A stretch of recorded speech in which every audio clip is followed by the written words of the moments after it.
Hello everyone. पिछले video में हम लोग क्वेश्चन नंबर 5 का सॉल्यूशन देखे थे। इस वीडियो में हम लोग क्वेश्चन नंबर 6 का सॉल्यूशन देखेंगे। तो हमें लिखना क्या है, मर्ज सॉर्ट का एल्गोरिदम लिखना है और उसका स्पेस और टाइम कॉम्प्लेक्सिटी के बारे में डिस्कस करना है। तो इससे पहले कि हम एल्गोरिदम देखें, हम पहले मर्ज सॉर्ट के बारे में थोड़ा सा जान लेते हैं। मर्ज सॉर्ट में क्या होता है, डिवाइड एंड कनकर रूल लगता है। मतलब जैसे कि लेट से आपके पास ये अरे दिया हुआ है, ठीक है। तो अरे दो छोटे छोटे पार्ट में बंटते जाएंगे। जैसे यहाँ पे 8 एलिमेंट है टोटल, है ना। तो पहले ये 4 में बटा, फिर ये 4 में बटा, ठीक है, दो अलग अलग पार्ट में बटा। फिर ये 4 दो अलग अलग पार्ट में डिवाइड हुआ।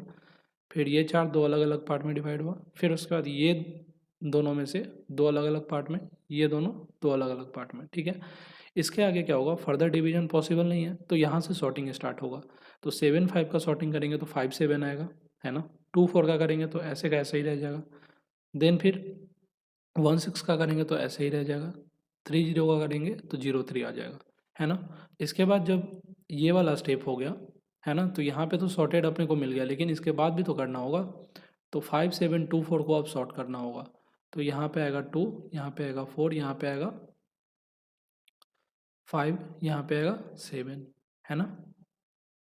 देन फिर इधर सॉर्ट करेंगे तो यहाँ आएगा 0, यहाँ पे 1, यहाँ पे 3, यहाँ पे 6, है ना। तो अब इस आठों एलिमेंट को हमें सॉर्ट करना है ना। तो अब हम सॉर्ट करेंगे तो क्या आएगा अपना 0 1 2 3 4 5 6 7, ठीक है। तो इस तरीके से क्या हुआ, पहले अरे छोटे छोटे पार्ट में डिवाइड हुआ, फिर उसके बाद छोटे छोटे पार्ट का सॉल्यूशन निकला, और उसके बाद फाइनल आंसर अपना सॉर्टेड अरे आ गया यहाँ पे, है ना। 0 to 7 अपना आ गया सॉर्टेड फॉर्म में। तो ये कौन से रूल पे बेस्ड हुआ, डिवाइड एंड कनकर के रूल पे बेस्ड था ये, है ना। तो वही चीज़ को यहाँ पे लिखा हुआ है, merge sort is a sorting algorithm that uses the divide and conquer approach, है ना। वो तो दिख गया होगा आपको। और है, it keeps on dividing the array into two parts until they can not be divided. मतलब तब तक हम लोग डिवीजन करते हैं जब तक वो आगे डिवाइड नहीं किया जा सके, है ना। और उसके बाद हम लोग उसका सॉर्टिंग करते हैं हर एक लेवल पे, और फाइनली जो सॉर्टेड आंसर होता है उसको मर्ज कर देते हैं जब सारा चीज़ सॉर्ट हो जाता है कहीं ना कहीं, ठीक है। तो एग्जाम्पल से आपको समझ में आ ही गया होगा। तो चलिए अब हम लोग एल्गोरिदम को डिस्कस कर लेते हैं।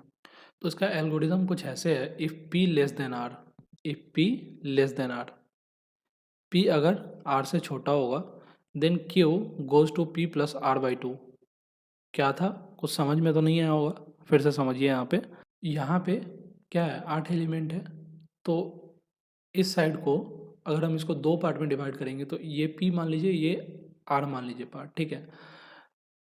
तो P माने इसको और R माने इसको, तो P और R अभी क्या है, इक्वल है, ठीक है। तो इसका मिड क्या होगा, P plus R by two हो जाएगा, है ना। तो P लेस देन R है, तो लेस देन तो है नहीं, ठीक है। यहाँ पे इक्वल है, तो फिर क्या होगा, अगले स्टेप में जाएगा एल्गोरिदम। तो Q जो डिनोट करेगा वो P plus R by two हो जाएगा, मतलब 4 प्लस 4 बाई टू, मतलब ये 4 को ही डिनोट करेगा, ठीक है। तो वहाँ से वहाँ पे हमारा ब्रेक हो जाएगा, कहीं ना कहीं पहला ब्रेक वहाँ पे होगा, ठीक है। देन फिर मर्ज शॉर्ट लगेगा ए पी क्यू, मतलब कि इस पार्ट में मर्ज शॉर्ट लगेगा। देन फिर सेकेंड स्टेप में इस पार्ट में मर्ज शॉर्ट लगेगा, ठीक है। तो ये पहला वाला पार्ट का मर्ज शॉर्ट था, ये दूसरे वाले पार्ट का मर्ज शॉर्ट था, है ना।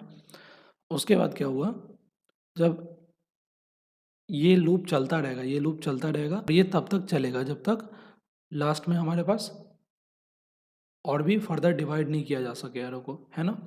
और फाइनली जब अरे को डिवाइड नहीं कर सकते हैं तो फिर सॉर्टिंग होगा अपना। सॉर्टिंग होने के बाद क्या होगा, फाइनली आंसर अपना लास्ट में मर्ज हो जाएगा, और यही इसका एल्गोरिदम है, ठीक है। तो ये 5 लाइन का एल्गोरिदम था, आप इसको लिख के प्रैक्टिस कर सकते हैं। अगर आप इसका टाइम कॉम्प्लेक्सिटी देखें तो एक बार एनालाइज करते हैं टाइम कॉम्प्लेक्सिटी कैसे होगा। देखिए, इस स्टेप का टाइम कॉम्प्लेक्सिटी, ये जो डिवीज़न वाला स्टेप है इसका टाइम कॉम्प्लेक्सिटी क्या होगा, बिग ऑफ एन टाइम लग रहा है, ठीक है, स्टेप नंबर 2 पे।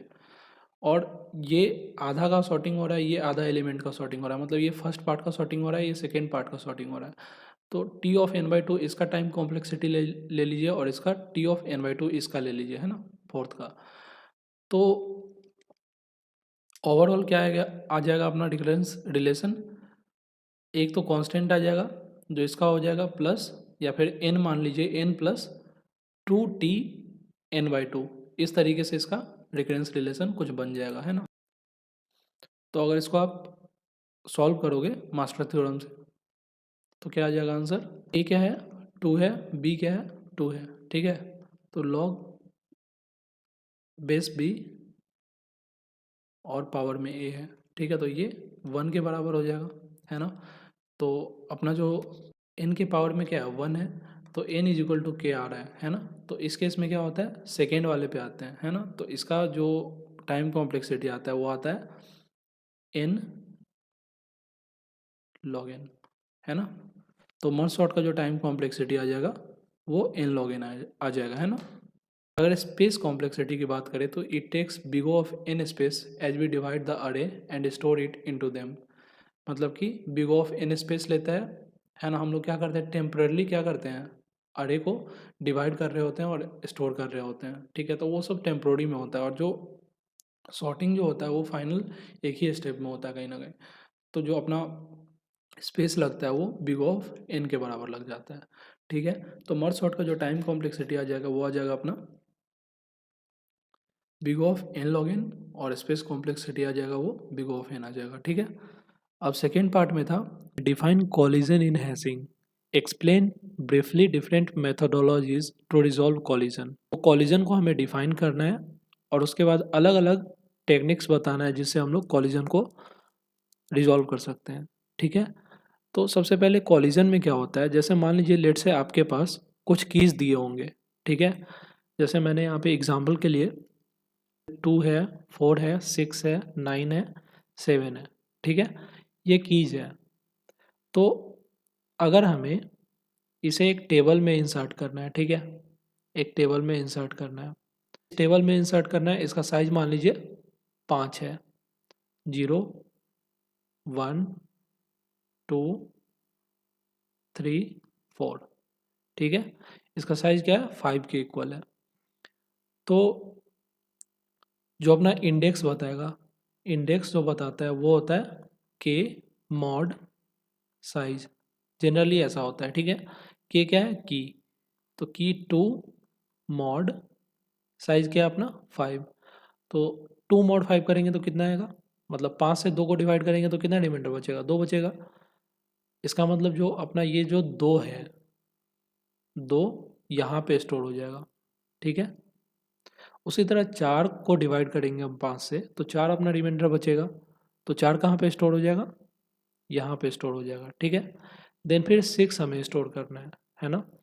तो 6 मॉड 5 करेंगे तो कितना आएगा 1 आ जाएगा, तो 6 यहाँ पे स्टोर हो जाएगा। फिर 9 करना है हमें स्टोर, तो 9 मॉड 5 करेंगे तो कितना आएगा 4 बचेगा, है ना। 9 को यहाँ पे आना चाहिए, लेकिन यहाँ पे ऑलरेडी 4 पहले से आ चुका है। तो डिफरेंट कीज़ के लिए सेम इंडेक्स वैल्यू आ जाए, है ना, तो उसी को हम कॉलिजन बोलते हैं। मतलब ये जो की है, की 4 और 9 क्या है वो डिफरेंट है, अलग अलग की है, लेकिन इसको स्टोर करने के लिए जो इंडेक्स हमें चाहिए वो क्या आ रहा है, वो सेम आ रहा है ना। तो 9 को हम यहाँ पे तो स्टोर नहीं कर सकते ना, क्योंकि ऑलरेडी यहाँ पे 4 आ चुका है, और सेम ही इंडेक्स पे 2 या 2 से ज़्यादा नंबर आ गया तो इसी को हम लोग कॉलिजन बोलते हैं, है ना। तो इसी प्रॉब्लम को सॉल्व करने के लिए अलग अलग मेथड बनाया गया है। तो चलिए एक बार देख लेते हैं कॉलिजन का डेफिनेशन और अलग अलग मेथड क्या है और उसमें कैसे चीज़ें वर्क करती है। सबसे पहले कॉलिजन इन हैश टेबल, इसका मतलब क्या है, अ कॉलिजन अकर्स व्हेन 2 और more keys are assigned the same hash value. मतलब कि सेम इंडेक्स पे 2 या 2 से ज़्यादा की को असाइन कर दिया जाता है तो उसी को हम लोग कॉलिजन बोलते हैं। एग्जाम्पल तो आप देख ही चुके हैं, है ना। तो अब हम लोग देखते हैं अलग अलग कॉलिजन रिजोल्यूशन टेक्निक्स, ठीक है। तो 2 तरह के कॉलिजन रिजोल्यूशन टेक्निक्स होते हैं, पहला होता है ओपन हैशिंग, दूसरा होता है क्लोज्ड हैशिंग, ठीक है।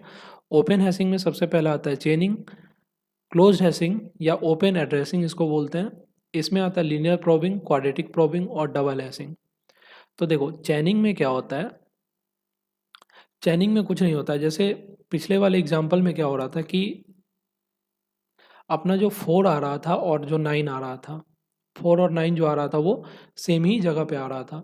तो सेम ही इंडेक्स पे बेसिकली स्टोर करने को आ रहा था, तो हम लोग क्या करेंगे, वहाँ पे लिंक लिस्ट के हेल्प से 4 और 9 को चेन की तरह स्टोर कर देंगे। जैसे मैं दिखाता हूँ, जैसे यहाँ 4 और 9 को एक ही इंडेक्स पे स्टोर करना है ना। तो चेनिंग के हेल्प से हम ये कैसे कर सकते हैं, लिंक लिस्ट के हेल्प से हम लोग यहाँ पे इस डब्बे के पास ऐसे बनाएंगे, एक बॉक्स में हम लोग 4 स्टोर कर देंगे और दूसरे बॉक्स में हम लोग 9 स्टोर कर देंगे, है ना। तो इस तरीके से चेनिंग का मेथड वर्क करता है, ठीक है। अब हम लोग देखते हैं ओपन एड्रेसिंग में लीनियर प्रोबिंग, क्वाड्रेटिक प्रोबिंग और डबल हैशिंग, ठीक है। लीनियर प्रोबिंग में क्या होता है कि जैसे 4 और 9 सेम ही इंडेक्स पे हमें आ गया स्टोर करने के लिए, तो हम क्या करेंगे, 4 के बाद हम लोग ऊपर से चेक करेंगे, जहाँ पे भी स्पेस खाली होगा वहाँ पे 9 को पुट कर देंगे, ठीक है। तो 9 को यहाँ पे पुट कर देंगे। तो इस तरीके से जब मेथड काम करता है तो इसको हम लोग लीनियर प्रोबिंग बोलते हैं, ठीक है। इसमें क्या होता है, जैसे ये के मॉड साइज है ना, तो इसके बाद हम लोग के प्लस वन मॉड साइज कर लेंगे, ठीक है। k+1 करोगे, जैसे 9+1 10, 10 मॉड 5 करोगे तो क्या आ जाएगा, 0 आ जाएगा, तो 9 चला गया यहाँ पे। तो इस तरीके से लीनियर प्रॉबिंग सॉल्व होता है। क्वाड्रेटिक प्रॉबिंग कैसे सॉल्व होता है, क्वाड्रेटिक प्रॉबिंग में कुछ नहीं करेंगे, जैसे 9 है ना, तो 9 मॉड 5 क्या आ जाएगा, 4 आ जाएगा, ठीक है।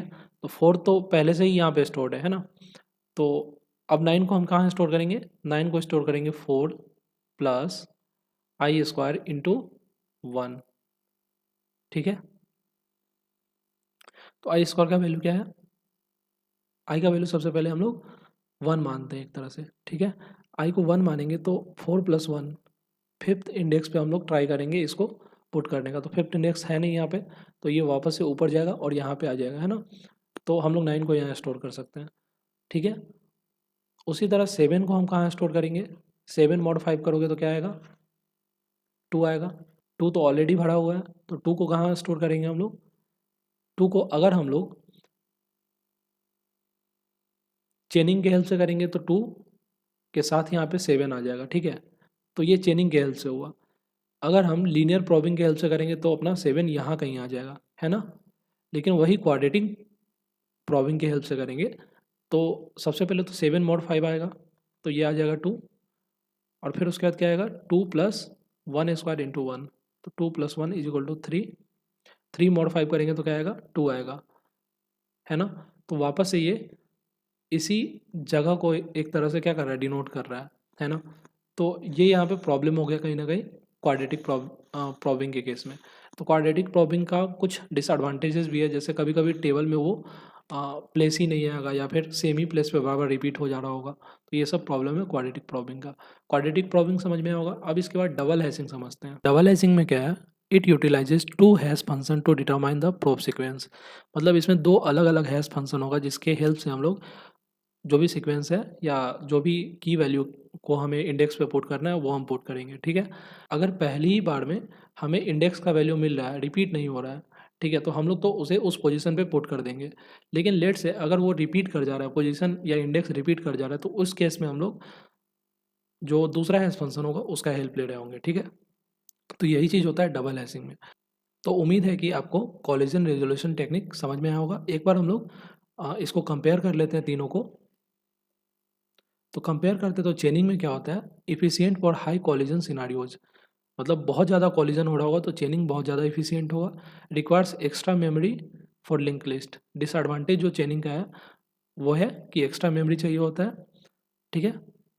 उसी तरह लीनियर प्रोबिंग में क्या है, सिंपल इम्प्लीमेंटेशन एंड कैसे फ्रेंडली, ठीक है। लीनियर प्रोबिंग में क्या हो रहा था कि अगर स्पेस खाली नहीं हो रहा था तो उसके जस्ट आगे वाले पे हम लोग पुट कर दे रहे थे खाली जगह पे, है ना। आगे क्या है, prone to primary clustering. Primary clustering मतलब कि कुछ एक ही लोकेशन पे बहुत सारे एलिमेंट आ जा रहा है ना। जैसे मान लो कि 5 का टेबल है तो 2 3 4 के आसपास ही सारा अपना एलिमेंट आ गया, तो उसको हम लोग प्राइमरी क्लस्टरिंग बोलेंगे, ठीक है। ये इसका डिसएडवांटेज है। नेक्स्ट है क्वाड्रेटिक प्रॉबिंग। इसमें क्या होता है, रिड्यूसेस प्राइमरी क्लस्टरिंग, मतलब कि एक ही जगह पे एलिमेंट को आने से ये रोकता है क्वाड्रेटिक प्रॉबिंग, है ना। इसका डिसएडवांटेज क्या है, सफर्स फ्रॉम सेकेंडरी क्लस्टरिंग, मतलब कई बार होता है कि सेमी इंडेक्स पे आने लग जाता है या फिर कई बार हमें इंडेक्स ही नहीं मिलता है, ऐसा भी हो जाता है ना? तो ये क्वाड्रेटिक प्रॉबिंग का डिसएडवांटेज है। डबल हैशिंग में क्या है, uniform distribution and avoids clustering issue. मतलब ये जो है डबल हैशिंग, इसकी वजह से यूनिफॉर्म डिस्ट्रीब्यूशन होता है, और जो भी क्लस्टरिंग इशू था ऊपर में कि एक ही जगह पे एलिमेंट आ जा रहा है, या फिर एक ही इंडेक्स को इंडिकेट कर दे रहा है, या फिर इंडेक्स आ ही नहीं रहा है, तो वो सब प्रॉब्लम सॉल्व हो जाता है डबल हैशिंग की हेल्प से। डिसएडवांटेज में requires careful selection of hash function, मतलब कि जो हैश फंक्शन का सिलेक्शन है हमें वो केयरफुली करना होता है। ठीक है, तो उम्मीद है कि कॉलिजन रिजोल्यूशन टेक्निक आपको समझ में आया होगा। नेक्स्ट वीडियो में हम लोग क्वेश्चन नंबर 7 का सॉल्यूशन देखेंगे।